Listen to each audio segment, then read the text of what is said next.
Hello and welcome to this Software Analyst Cyber Research and Orion Security webinar, the great DLP reset. My name is Rhett Glauser. I'll be your host here, your moderator, and mostly I'm just here to get out of the way and let the stars of the show do their job. Just quick housekeeping, we are recording this session, so if you miss anything, if you want to share it with your friends after, we will make that recording available. If you do have questions, we anticipate we will have time at the end of the session for your questions, and we would love to get to those. There is a function within the platform here to ask audience Q&A. So please type in your questions there, and we'll monitor for those and try to get to them, time permitting. And with that, let's just get right into it. I'd like to first welcome and introduce both Lawrence Pingree, Head of Research at Software Analyst Cyber Research, as well as Jonathan Kreiner, co-founder and CTO of ORION Security. Guys, why don't you take a second to introduce yourselves and we'll get into it. Sure. So Lawrence Pingree, oh geez, I've been doing security almost 30 years. I'm still an avid Linux user. I'm actually speaking to you over Linux. I've authored over 300 research notes in cyber, introduced lots of different concepts, some notable things like EDR and SD-WAN and the early beginnings of SASE. Um, and just I'm an avid cyber person. I basically track cyber every single morning. Jonathan? Yeah, hey everyone, I'm Jonathan. I'm the co-founder and CTO at ORION Security. We're an AI-based DLP. My background is starting as a software engineer at the IDF, then moved to offensive security, and my last role was leading the application security at WalkMe, a Nasdaq-traded company, where I was implementing the DLP as well. We'll talk about that as well today. I love it. Love it. So let's start with the agenda of the great DLP reset. So today we're going to talk through kind of why traditional DLP architectures break down in the world of SaaS, cloud, and of course AI-driven environments, how DSPM and data security are becoming the foundation for the modern data protection strategy. What is and how is it evolving? The context aware and adaptive DLP policies, and how do they look across identity, permissions, and behavior? We'll talk through how AI and agentics is introducing kind of new exposure paths, of course, including the prompts, the copilots, the agents, their workflows, etc. And then we'll also look at, how are these new emerging vendors reshaping the market of DLP, and what should security leaders look at when they're, looking to modernize for their DLP for SaaS, cloud data platforms, and AI environments. So let's start with, I would call it the heritage of DLP, what we often call classic DLP, where, I mean, this sort of goes back to like the 2008 period where, classic DLP primarily existed in things like firewalls and secure web gateways, which were proxies to enforce control over data. And then also on the endpoint, right? I myself worked at McAfee. We had a DLP product. And it was very network and endpoint centric because that's where data was traveling. And it was very deterministic. So it was heavily reliant on things like regular expressions and what is known as today exact data match, which is sort of a fancy term for hashes of files. And then, back then, if we reverse time, the perimeter was different, right? There was this notion of kind of an inside and an outside of every environment. It wasn't, porous like it is today. But some of the challenges and I think highlight the problems with classic DLP. They were very false positive prone. So I'll give you a quick example in my history. I spent over a year tuning. I don't want to pick on a vendor, but a specific vendor in compliance tuning regular expressions. And regular expressions can be too wide when they're defined, and that causes false positives. And in some cases, you only want to match a specific style of string, but if that same style of string exists, it creates false positives in other areas. And back then we had visibility and control gaps, right? So you have unmanaged devices come into the environment, or you had, new applications arrive that we, weren't inspecting, maybe VPN traffic, you'd lose visibility.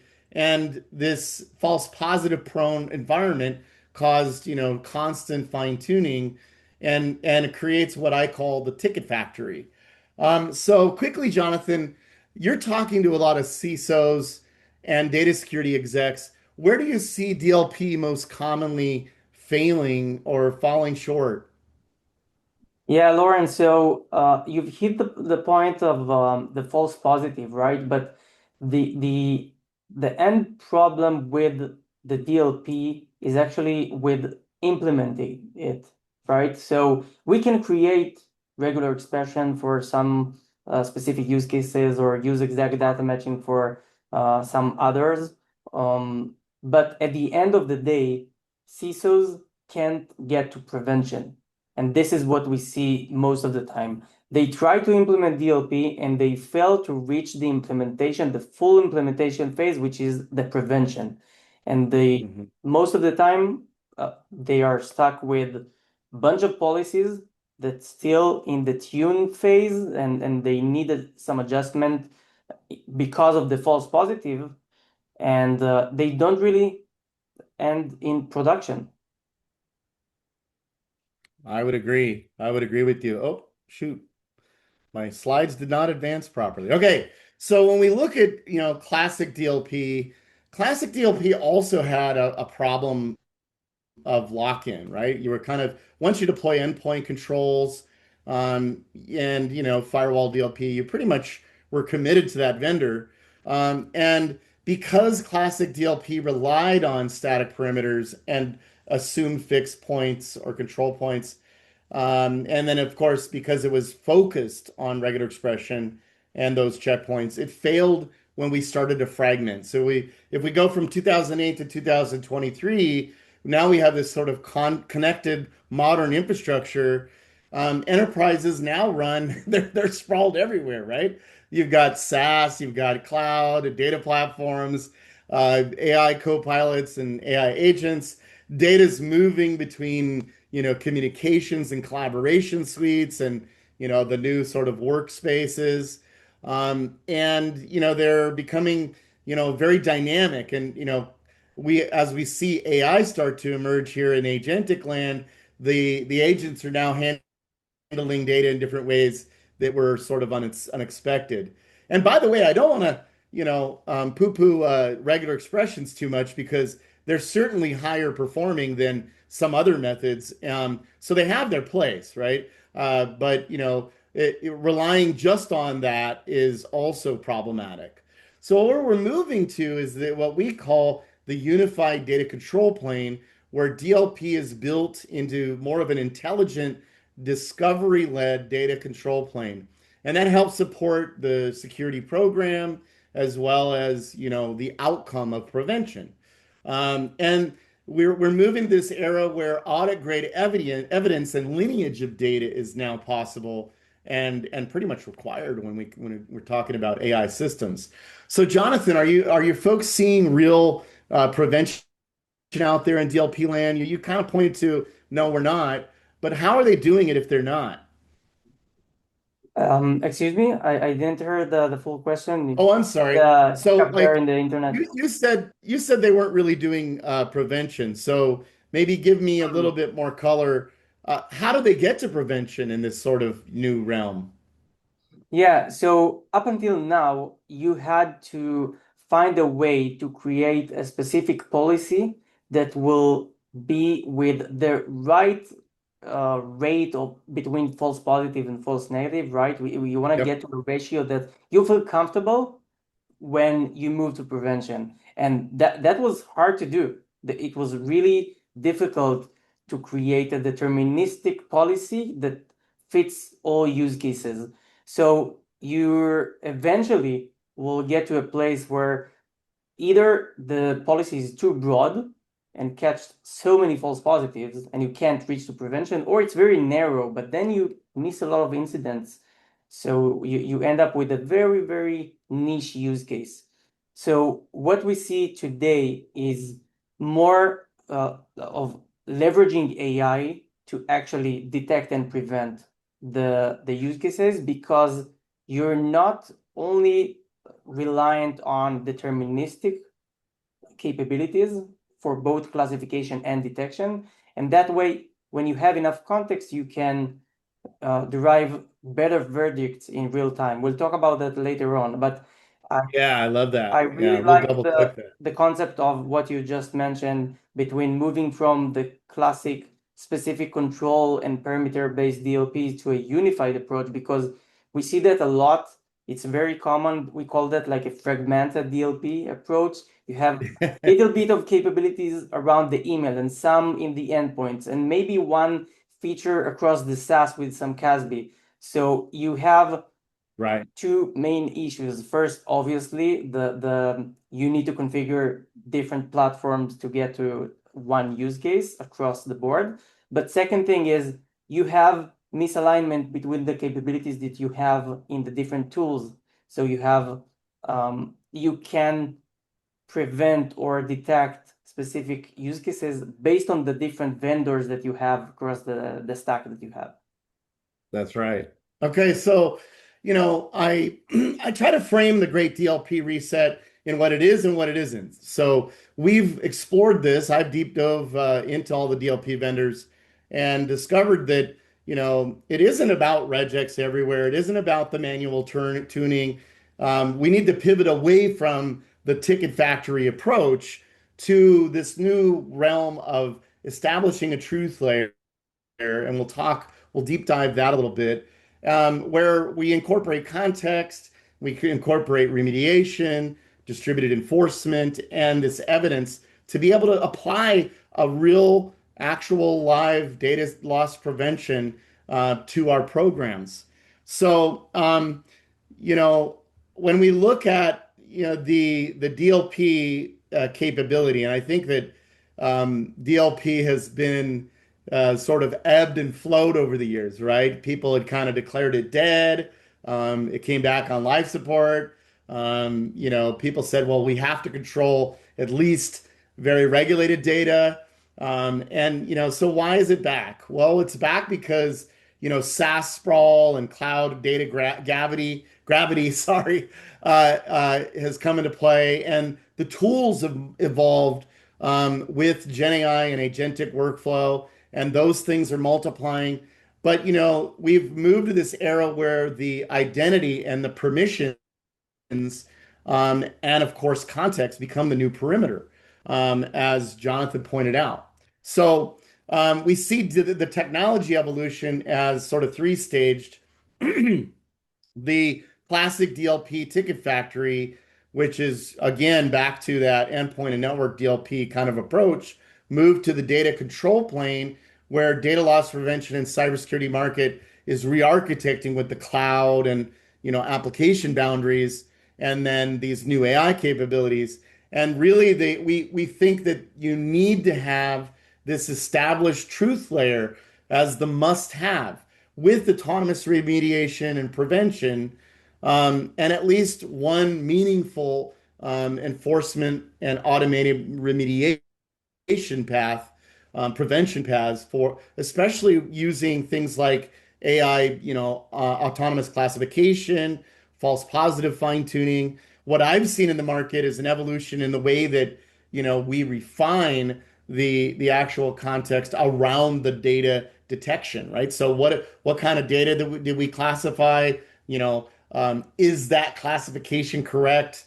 And that establishes better, let's call it, context around the actual data. Like, for example, now AI can be used to deep dive a document that maybe didn't have a specific pattern match, and then it can say, oh, well, that's HR related data, right? And then properly label it, which labeling is one of the big challenges, I think, in data loss prevention programs. And so when we look at the drivers of this change, obviously, there are emerging DSP vendors and there's this convergence with DLP, where DSPM kind of becomes the truth layer. And now let me talk about this because this is debated. I've seen people debate this on LinkedIn. DSPM, or data security posture management products, are really scanning products, right? They evaluate, a wide range of different destinations. You give it a credential and it looks across the entire environment of your cloud, your premise, or other data stores, databases, etc. And then it classifies the data. And why is that important? Because a lot of organizations don't know where the data is. And if you only do detection at a border or a choke point, or what I call the enforcement point, then you end up with, kind of discovering where data is as it's moving. And that sort of has disadvantages. You can't do, pre-work to remediate data security issues. And then, of course, you have SaaS enforcement and remediation inside apps where DLP needs to be integrated, or data loss prevention needs to be integrated into the actual SaaS application, and giving you faster, time to first signal, and maybe even automated remediation capabilities built into a SaaS. And then, of course, there's browser and session controls that are emerging, where some vendors are calling it the last mile of runtime enforcement, where we control things like copy, paste, download, and screens wherever a user is, rather than just tied just to their endpoint. And of course, all of these things are complementary, right? And then the AI DLP controls, where you're able to inspect prompts, redact outputs, or maybe encrypt data going into AI or other agentic storage systems, and of course view and react to agent actions. And then the final thing here is providing audit grade lineage and logging for AI systems, which is a key requirement in regulations. Um, Now, actually, Jonathan, I have a question for you. Is DSPM actually reducing risk for your customers, or just improving visibility? So that's like you said, it's a debate, right? That happens, but the way we see it and what we believe, according to customers that we meet today, is that DSPM is here to help you more with compliance and not that much with the reducing the risk. So, for example, it will help you to answer two main questions. What kind of data do I have in a specific environment, right? You can answer this question with your DSPM vendor, or the other way around, which is for a specific type of data, where does it live? Like, where do I have PII, for example? So these two questions a DSPM can answer. And when we see customers talking to us about DSPM project that they have, it divides into two. People that need to answer these questions for their compliance needs. So they can buy a DSPM vendor. It will help them with answering this and creating the report they need.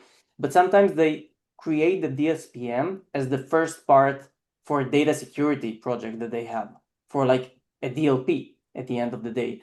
So sometimes it makes sense because they can label the DSP with the DSPM and then enforce with the DLP. And sometimes they buy new versions and next generations of DLPs that can do both using the AI. So classifying the data in motion and enforcing it.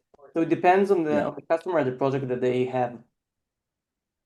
Yeah, and I'm sure that both of these are going to get more and more connected, right? I mean, as Yeah. concepts. And, so, in general, the market motion we see is, obviously we have a variety of different roles that are involved in buying. So you have various versions of DLP, right? You have sort of cloud data oriented. You might have AI governance. You might have, the SaaS oriented buyer. And of course, the on-prem still exists in a lot of environments. So there's that as well.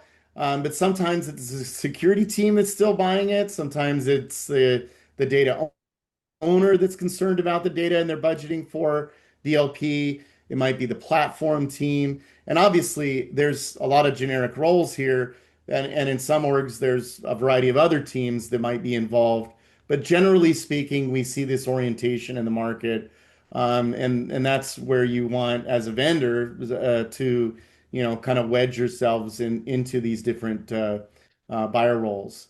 When it comes to adoption dynamics, where we see opportunities is obviously, there's tons and tons of still shadow SaaS, shadow AI. So there's more apps. There's unmanaged and both managed apps or sponsored, people call it different things, approved apps. And we see just, a lot of expansion capability in, the unmanaged app space, and integrated SaaS, capabilities where it helps supplement things like, the data security context or the user context. And then unmanaged data stores. So, there's still a tremendous number of unmanaged data stores out there, even in SaaS land, right? But also in the cloud. So we see expansion there. And then, the more enforcement points, obviously, this isn't going to stop. We're going to, I would even say more on-demand models in the future with generative applications emerging. And so we're going to have to figure out how we build DLP capabilities in that new world. And of course, more automation. So one of the big promises of AI is doing agentic remediations, building the context around users, helping identify risky users, insider threats, things like that. So, when we come to the data control plane, what I'm calling the DLP data control plane, I believe it's discovery led, and that's really more oriented around the program, less about the enforcement. But, I do think that there's two big planes that kind of exist in DLP land. One is the intelligence plane, and that contains sort of your connectivity to, different sources, different runtimes. It establishes this truth layer, and that's really about discovery, classification of various, files and content. Then there's the contextual layer, which, is all about bringing together the context around the identity, the entitlements, the sharing behavior that we're exuding within the environment. And then, of course, decisioning and prioritization, where what consists of a material risk versus just, noise or background activities. The orchestration plane, which might be, incorporate policy intent or actions. And then, of course, the evidence and audit, which is, the actor, the object, the action, the time, the lineage, and the proof. And then this other part of the DLP control plane is the enforcement plane, where you have, data and use controls, last mile user actions, and visibility into what they're doing. You have visibility into the AI runtime, the prompts, the outputs, the tool calls, and of course the workflows and the agents. And that'll also be an expansion area, of course, because I think that's for a lot of vendors, the agents and agent workflows is development, in development. Then we also have inline SASE or SSE, gateways. They're still out there and they're still very valuable, right? So all of these things become an enforcement point, including the SaaS API and remediation in app. And I think if you think of it this way, this helps frame your program around more accomplishable, prevention. Now, Jonathan, I wanted to talk to you about, the DLP control plane. Are DLP programs typically focused on just one environment, or are they, trying to protect fluid data in motion? Yeah, so they were. We had the enterprise DLPs in the past that specifically had enforcement across the board, but then we saw something else, which is the fragmented DLP approach that I just talked about. So people bought a SASE or an EDR or a CASB and then used their DLP capabilities, which were not really as effective as a full-blown DLP, and they were not aligned between them, between the vendors. So the new DLPs that we see, prevent data exfiltration across the board. Not all DLPs, but at least we're trying to do that. We try to help across the SaaS, web, AI, etc. endpoint. So yeah, our goal as a DLP is to detect and prevent data exfiltration across all channels. I think that's important. Absolutely. So, from a modernizing, the building blocks for DLP, I sort of looked at it as this sort of, stage sort of process. You could frame this in phases, but you have the truth layer, which gives you that discovery and context, the context layer that sort of feeds the policy and orchestration and the enforcement points to take the actions, right? And the critical outcomes here is that you have data discovery and classification at scale, right? When we're talking about just data in motion, that means the data has to move, right? Before we know whether it exists or not. Now, that might be beneficial in some of the modern data control plane and DLP products. I'm seeing this notion of real-time reclassification, refinement, and sort of collaborative sort of context that's being fed back and forth between the truth layer. And then identity and entitlement context enrichment, right? And we'll talk about this a little bit in a short while.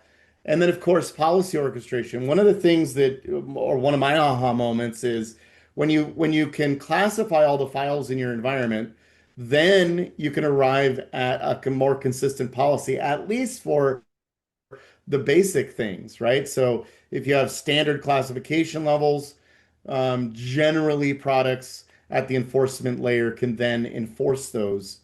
So you can get to a very basic enforcement, but maybe not some of the more advanced use cases that I think Jonathan has been pointing out here.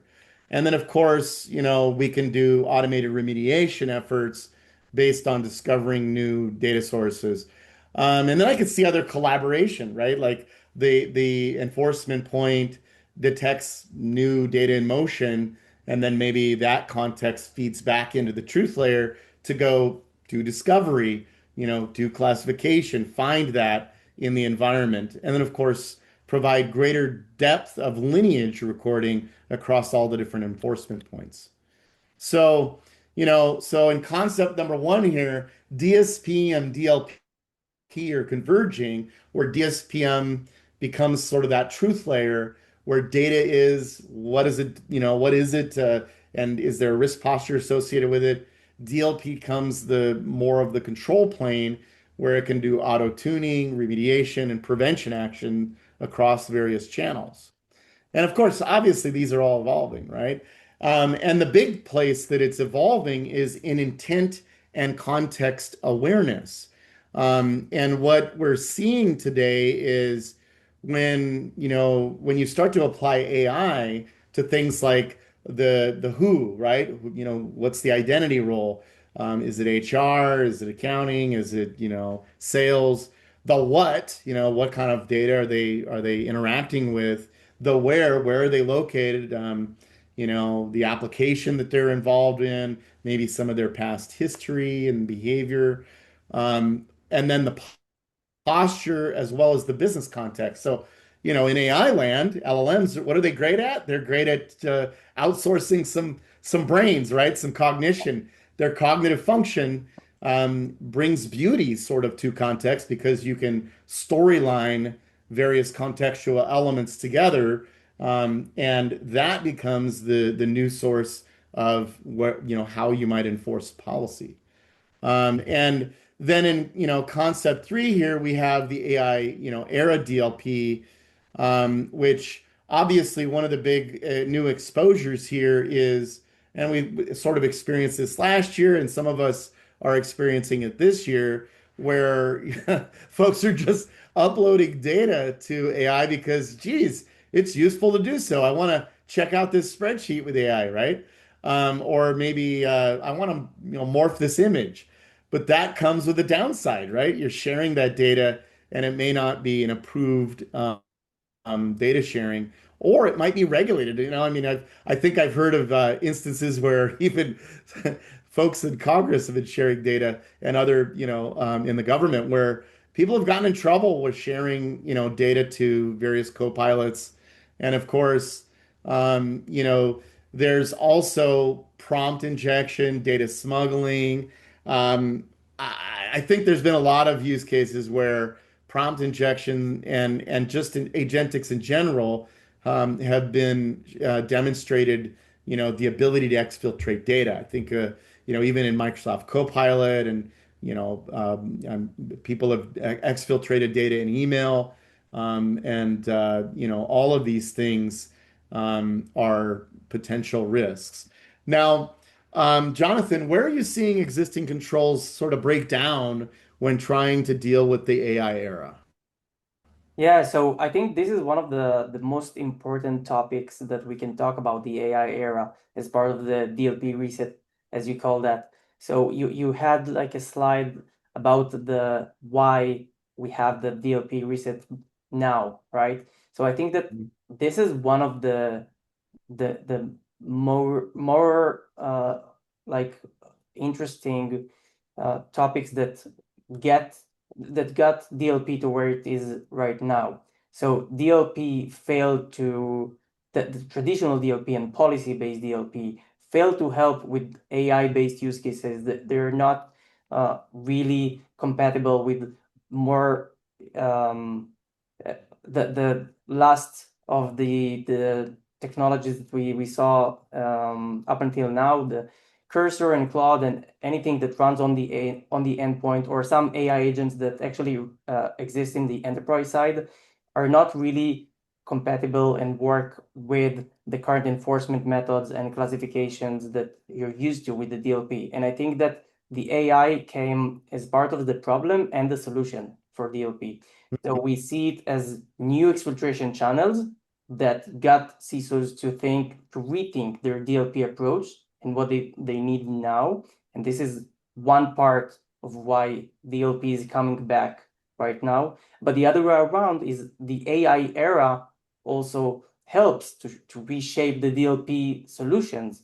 So it's basically helps to speed up the problems of data exfiltration by AI. We see AI agents leak data from multiple places in the enterprise, like coding agents, SDR agents, anything that runs on the cloud and enterprise side or the developer environment.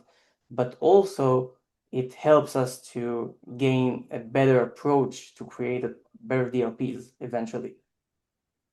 I agree. I've seen a number of vendors that are emerging with what I call AI era DLP capabilities. And to your point, it's security for AI, and also AI for security, right? So, Exactly. this is an example, or a common scenario that we kind of depicted in that slide. Yeah. But this is sort of a deeper dive. The classic DLP gateway. I'm going to be real direct here. Classic DLP gateways had to evolve from a protocol inspection capabilities. So, for example, if any of you are deep in the weeds in AI, it has a specific API surface, and these DLP products just weren't prepared to read and understand all of those interactions. So, a modern DLP sensor is capable of doing that. And to your point, Jonathan, on the endpoint, we need to know who's using maybe OpenClaw or NemoClaw or Docker or many other kinds of tools, as well as who's embedding AI into things like, developer environments, IDEs, and are they interacting with sensitive data in a way that Yeah. may be risky, right? Couldn't agree So, more. I think that yeah. most of the time, companies don't know what AI is actually being used in the corporate. Like they have a problem of shadow AI, so they don't even know what policies to create, and this is why it's very difficult to create a solution with a traditional DLP that is reliant on policies to stop these AI use cases that they don't even know exist in their environment. Yeah. And I would say, the challenge is still keeping up with the Joneses, right? I mean, we also need to continue to evolve, DLP towards this agentic transformation. And what I'm seeing is, I mean, obviously agents and all these SaaS offerings with marketplaces of agents and, embedded agents, all these things are evolving, and we need to continue to evolve with it. So when I look at agentic transformation, I think of it as, the legacy DLP is kind of this sort of faded, broken padlock, right? It's the classic perimeter approach. It just doesn't work. We've reached this DLP re-architecture point where we're moving to these more runtimes. In another area of security, I kind of call it shifting right, which is more towards runtime and real time. And I think all of us sort of with the Mythos sort of emergence and OpenAI, cyber, and various advancements in AI, we see the sort of train coming, right? It's coming right straight for us.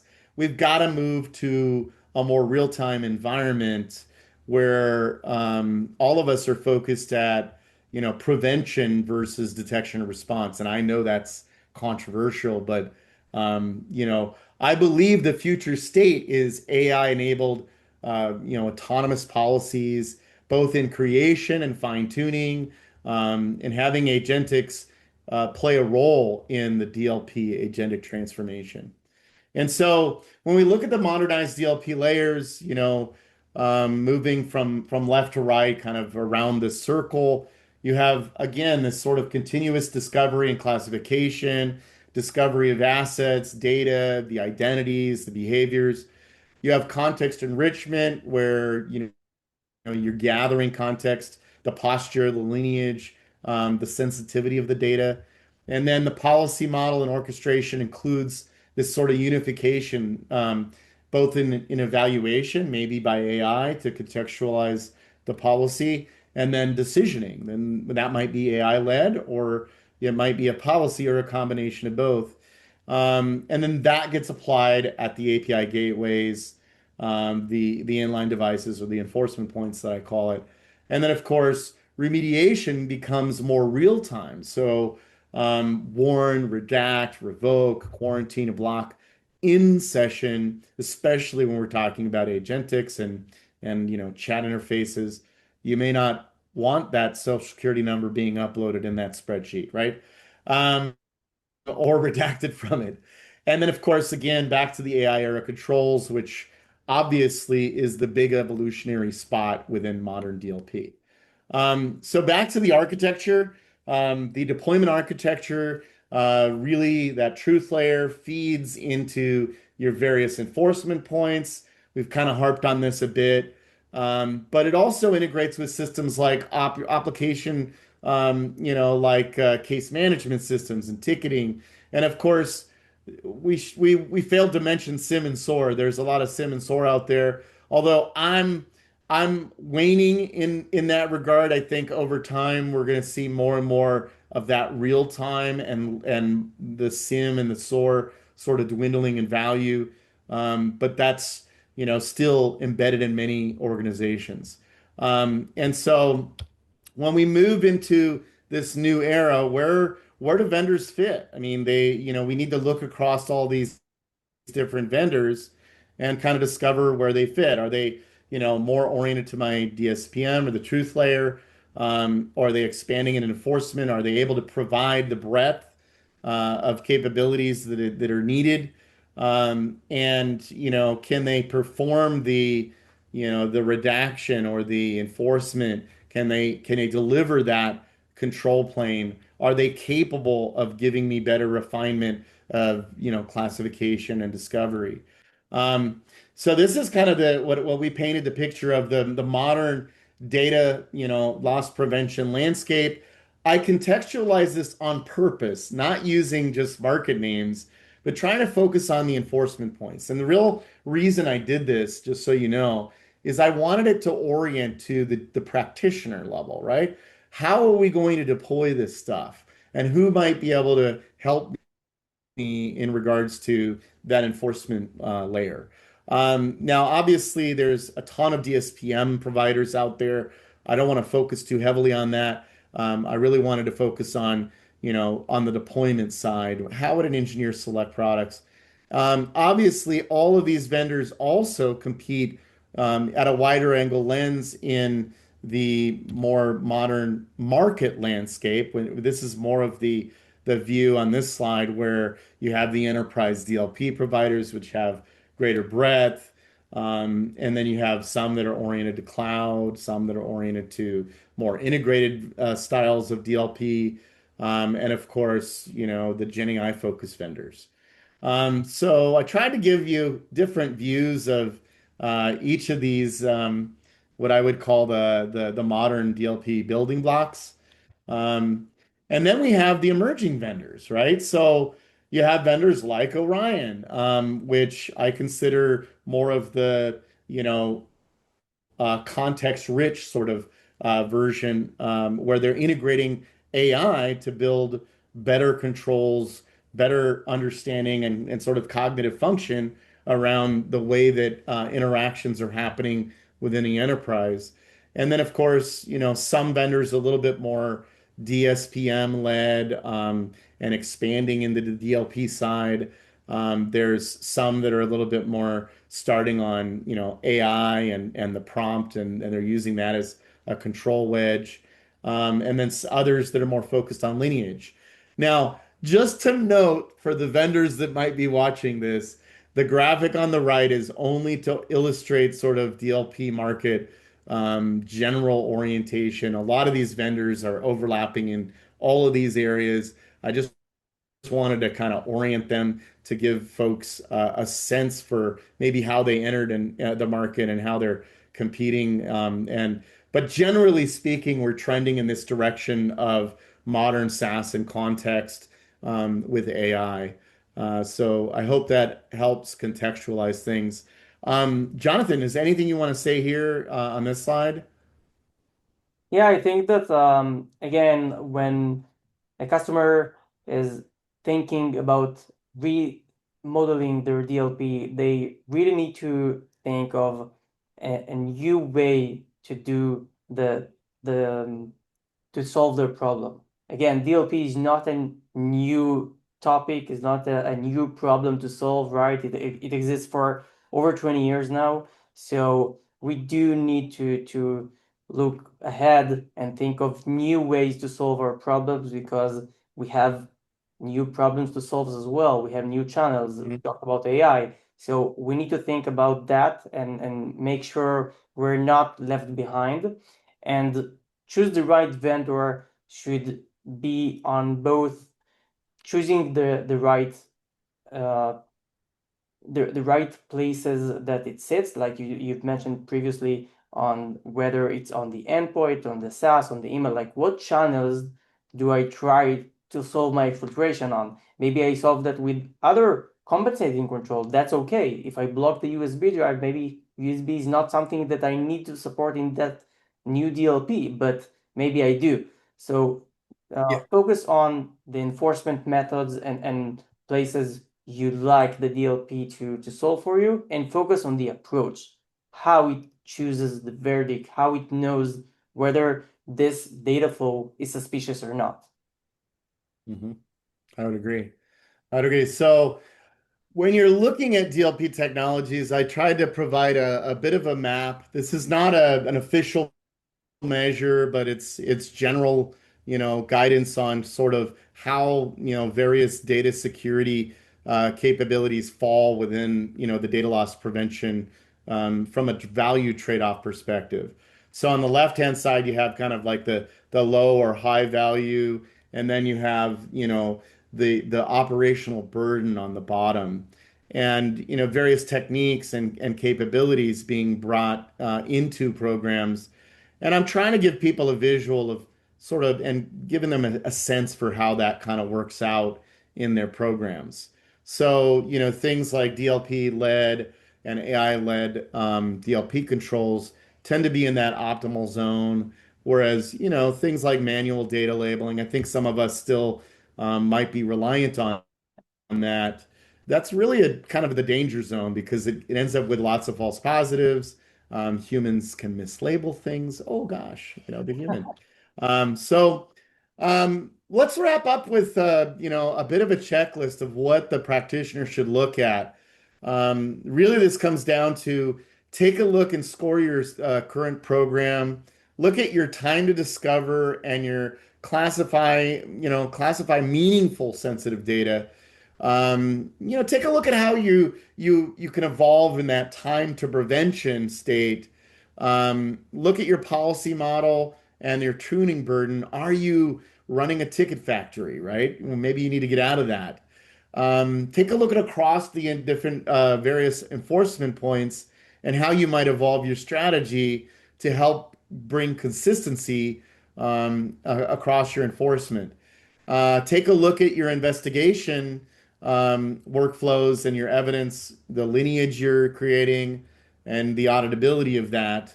And then, of course, with agentics and even human-led response, what can you do in terms of automated remediation, revoking, quarantining, redacting, providing user feedback in session, all of that. And then, of course, depth in AI controls. What is my DLP product capable of doing when it comes to prompt or output handling, the agent actions, their workflows, other things. So, the future state, we think, obviously DLP is evolving. We think it's evolving towards this data control plane. And these are four quick sort of, steps that can help you move to that future state. Establish that truth layer, make sure you're continuously discovering and classifying all your sensitive data. And that's really both a DLP input and a program input. Add context to every decision. Try to fuse or focus on products that fuse identity, entitlements, posture, and their user behavior to cut down on false positives and focus on real material risks. Number three here is focus on orchestrating enforcement as a control plane. Push Try to push or at least strive for one set of policy intents across the various services. One unifying factor is things like data labeling. Maybe if you're centered on a Microsoft or a Google environment, you might use their data labeling systems and integration with those as a starting point. And then prove outcomes with a control loop and closed loop control loop with automated remediation and generate audit grade evidence. Um, some key takeaways, you know, the data control plane is not a box, right? It's not a single point solution. It's about unifying various tools together to deliver that prevention outcome. And the other key takeaway here is we need to be focused on reducing noise, delivering faster value for our security programs and our data loss security programs, and providing rapid deployment to be able to operationalize a lower overhead deployment. And then we need credible AI era controls in our DLP.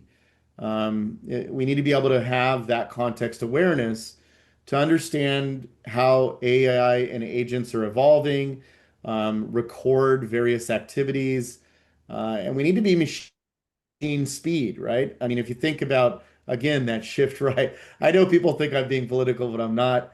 Shift right is to the runtime, to the real time, and designed for, the machine speeds that we'll see in the generative AI era.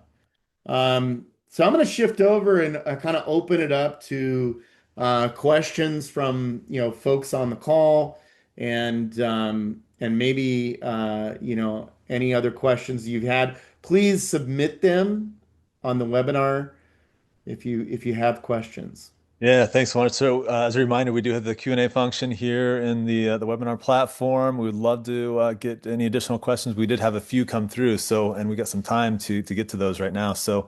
Uh, so I guess yeah, this would be a question for both of you. So how do the traditional DLP tools compare to what we're calling kind of these AI native? And of course, we kind of touched on some of this already throughout the course of our time here. But what are kind of the main two or three points that we see as in terms of differentiation between traditional versus kind of AI native, agentic based approaches to DLP? The way I would characterize it, and I'll let Jonathan respond here too. I think the way I would paint the picture is if you think about the classical DLP providers, they really experienced a big backlash of, their products in a lot of orgs. And, even though it gave a lot of orgs very good visibility, the limitations that we kind of covered on the webinar prevented evolution, right? I mean, in some cases, they sort of, delivered good enough for the sort of products, and then sort of focused on other areas of security. But these tools are also evolving, so I got to give them credit. They are moving in the direction, of the more modern DLP era. Jonathan, you have some remarks? Yeah, sure. So basically, as we see that traditional DLP is more, I'll say that I'll name a vendor of DLP traditional if it's reliant on policies. It's not it doesn't have policies, it's reliant on policies to actually proper and work. So when you are reliant on policies, the end user, the security engineer at the end of the day needs to tell the DLP what to look for in order to catch this incident. And we saw that, by the way, at another market as well, right? We had the antiviruses that worked with these signatures. And if you didn't have that signature in place, you didn't catch the incident. And then we had the Hmm. EDR. So we see that as the same comparison right here. So we have the traditionals that are based on the policies that you need to configure the regexes and the rules and in order to get to a prevention. And we have the new version of that DLP, which are the AI based and AI native, that they have the context. Same data flow can reach to a detection or doesn't reach a detection with the same context based on different verdict of the AI. So it's not deterministic as policies. I think that's a great point because, really, I go back to that comment that I made about, cognitive function. We're really Yeah, now the AI can actually look at every interaction and behavior, and it can make an assessment of, well, is this leakage or is it just benign activity, right? And so exactly. that cognitive function, it's like I don't know to pick on Rhett. It's like, there's lots of use cases for Rhett's brain, right? And so he can actually think about lots of different things and then derive a signal from it. And so the beauty of that is you get an assessment in totality, right? So Yeah. you're painting the picture of the actual scenario versus an individual sort of event or, the occurrence of one single activity. Exactly right. And what we saw when we talked to a bunch of security engineers and SOC analysts, we saw that security analysts can differentiate between a false positive and a true positive. They have the capabilities where when they use their cognitive to make the decision, right? They mark false positives all the time. 97%, by the way, the average.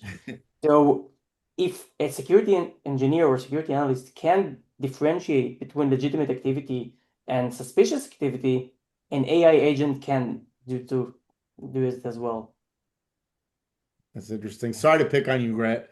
No Rhett, do problem. you have other questions from the audience? Yeah, for sure. So let's stay on this thread, and then let's, I think, come back to, I think, something that was touched on, which is kind of this cognitive capability that we have within AI versus, the humans that have been doing this for years and years. But before we get away from the comparison with the technologies, what about Microsoft Purview in this space? Like, any comments on Purview specifically? Yeah, so Purview is an interesting vendor because you get it right as part of the E5 license or E3 license. You have Purview already there, and it helps you like a traditional DLP. This is another traditional DLP vendor that exists on the market. It will help you to classify and label your data across the Microsoft suite. They are obviously more integrated with Microsoft and not other parts, like if you have other SaaS-based vendors, Slack, anything like that. If you're using Gmail, I don't know. Um, but I think that Preview is a great story about better together with other DLP vendors. So they have the architecture and the infrastructure for the labeling mechanism, and you can use other vendors to utilize your Preview that you already have with your E5 license. So for example, we have an integrations with Purview as an AI native DLP, and we can help vice versa with enforcing Microsoft information protection labels across where we are deployed in the organization, or doing the opposite, which is using Orion classification to better label your data for unstructured data. So Preview is a great example of a tool that everyone has, but no, most people don't actually use or use it fully. Yeah. And my response to that would be, I'm a Linux user. Need I say more? I'm kidding. Yeah. The reality to me is that, look, I think I have a love-hate with platformization and all of that. I get worried that, one entity can't kind of do it all. And maybe we will approach that period in our future with AI, but I also think, to your point, Jonathan, each solution kind of has its place and can contribute. And if you look at it from that perspective, I would be an idealist more in each channel, each type of enforcement point, and then make sure that you look at this as an overall program and not just a single vendor, right? I'm just a proponent of looking at outcomes versus looking at specific vendors. That's my take on it. All right. And so to that point, let's talk about the humans in the mix, right? And Yeah. obviously, the humans to get the job done and get it done right. But how are the roles and responsibilities kind of shifting with the emergence of AI in the mix in DLP? Yeah, I mean, I covered a little bit of this. I probably didn't double down enough on AI teams and that sort of thing. There are in some organizations AI specific teams. I'll let Jonathan also respond to this one. Yeah, and I think that, AI lets you do more with less, right? You have AI agents, you can scale your operation across different markets, different problems.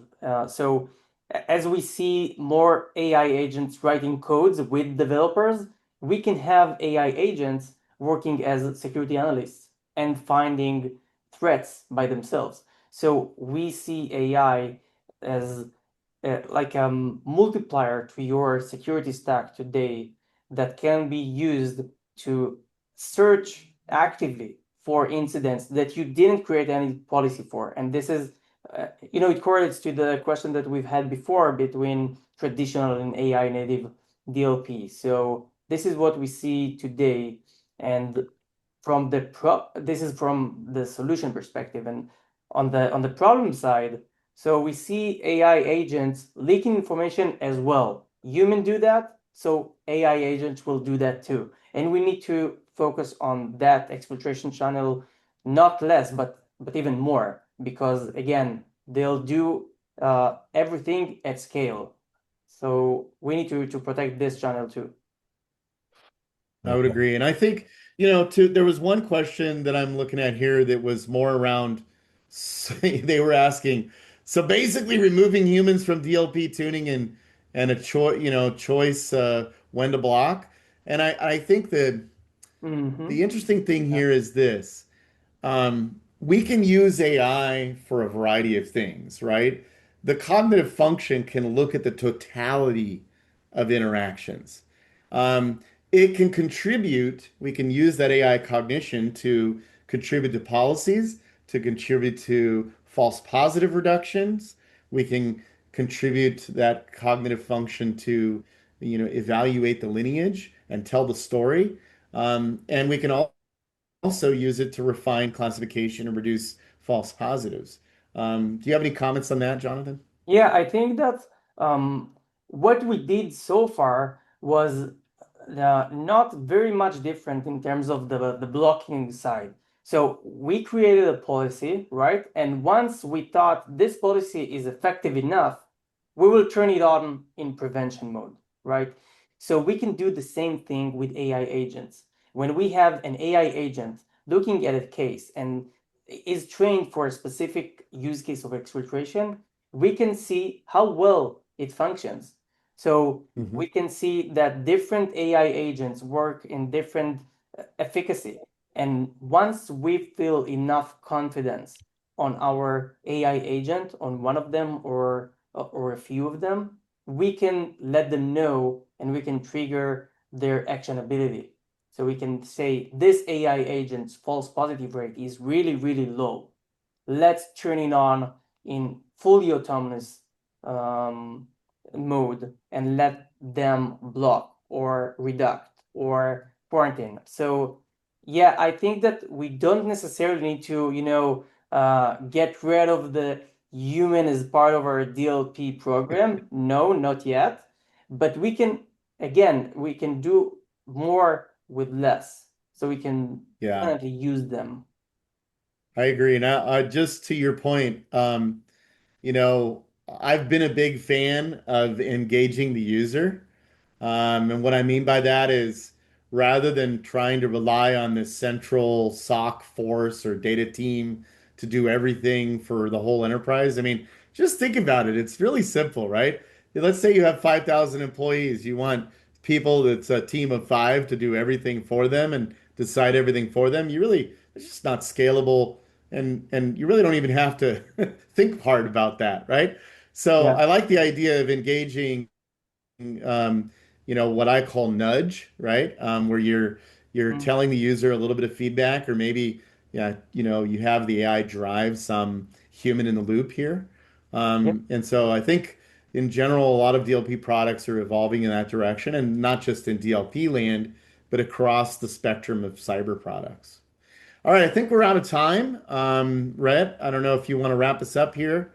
Yeah, I mean, we got a couple other questions. We'll definitely follow up with those questions offline. It was great to see all the questions come in. Lawrence, Jonathan, thank you so much for your insights. Thank you, everybody, for Pleasure. joining us today, and we'll get you the recording. Until next time, thank you.